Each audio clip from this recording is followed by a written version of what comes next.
आज सोनम वांगचुक जी को गिरफ्तार कर लिया गया। गिरफ्तार किया गया, चलिए अफसोस की बात है, लेकिन जिस तरह मरकज की हुकूमत कल से उनके पीछे पड़ी हुई थी, शायद ये लग ही रहा था कि इस तरह का वो करेंगे। कि आप सब लोग जानते हैं और मुझे लगता है कि देश का बच्चा बच्चा जानता है कि जिस आदमी के ऊपर 3 इडियट्स नाम की फिल्म बनी, दूसरी तरफ उत्तर से चीन अपना अतिक्रमण बढ़ाए जा रहा है। अगर कोई कहे कि यहां पर जमीनें गई हैं, हमारे जमीनों को बचा नहीं पाए हैं, तो उनको कभी देशद्रोही, कभी उनको धमकियां दी जाती हैं। सोनम वांगचुक रिहा करो, सोनम वांगचुक रिहा करो, भाजपाइयों होश में आओ, होश में आओ, होश में आओ।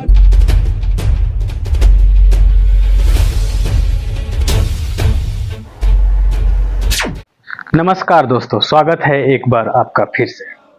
आज हम बात करेंगे एक ऐसे हीरो की जिसने पहाड़ों की ठंड में आइस स्तूपा बनाकर लाखों को पानी दिया, बच्चों की शिक्षा के लिए अपनी सारी कमाई झोंक दी और दुनिया भर के बड़े बड़े अवार्ड्स जीते।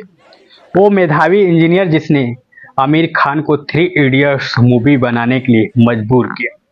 वो गांधीवादी जिसने बेरोजगारों के लिए महीनों भूख हड़ताल की, जिसने अपने देश के सैनिकों को ठंड से बचाने के लिए दुनिया का पहला सौर्य टेंट बनाया। जरा सोचो, आज अगर ऐसे शख्स पर एनएसए ठोक दिया गया, उसे देशद्रोही कहकर जेल में डाल दिया गया, तो दोस्तों हमें सोचना होगा कि हमारा देश कहां जा रहा है। खैर दोस्तों, आइए जानते हैं सोनम वांगचुक आखिर कौन है। बचपन तो गया, जवानी भी गई, एक पल तो अब हमें जीने दो, जीने दो। 4 जुलाई, ये आज मेरा 4था दिन शुरू हो रहा है अनशन का। 5वां दिन है, 6वां दिन, 7वें दिन, 8वां दिन शुरू हो रहा है। सालों तक हंगर स्ट्राइक्स, क्लाइमेट फास्ट और पीसफुल प्रोटेस्ट के बाद सोनम वांगचुक को अब अरेस्ट कर लिया गया है मोदी सरकार के द्वारा।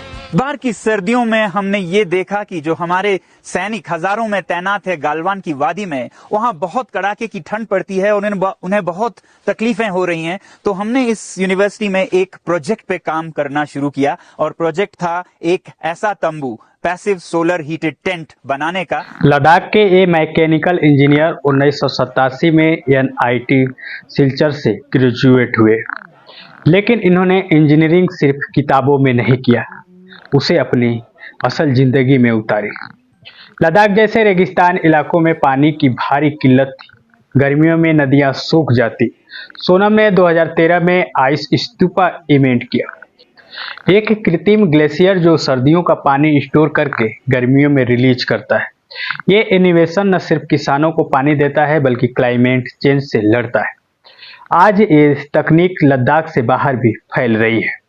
शिक्षा के क्षेत्र में उनका कमाल देखिए, अपनी सारी कमाई लगाकर उन्होंने Himalaya institute of alternative Ladakh बनाया।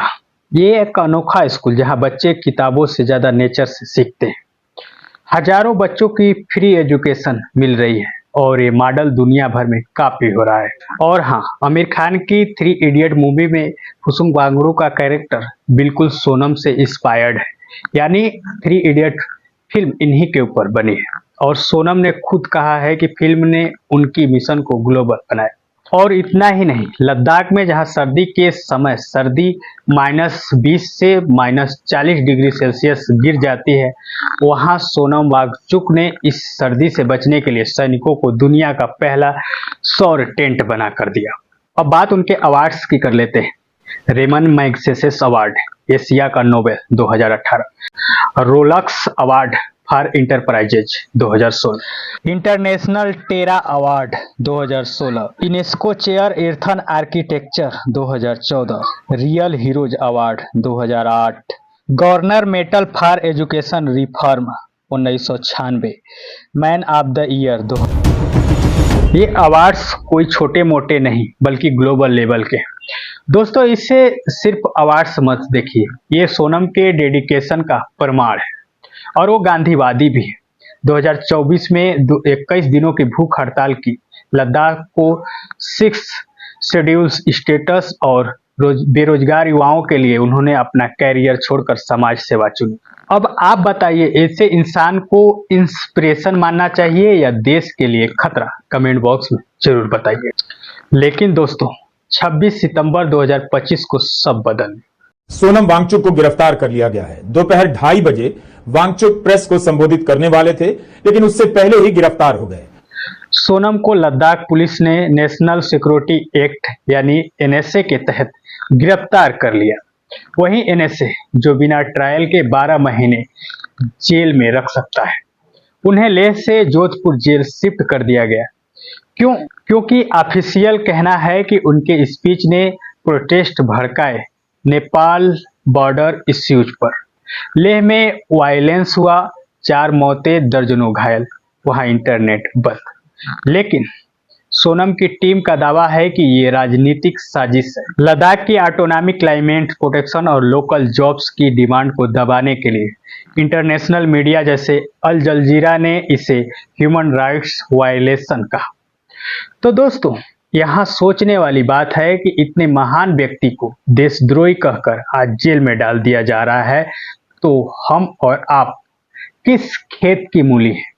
कमेंट में जरूर बताना। धन्यवाद।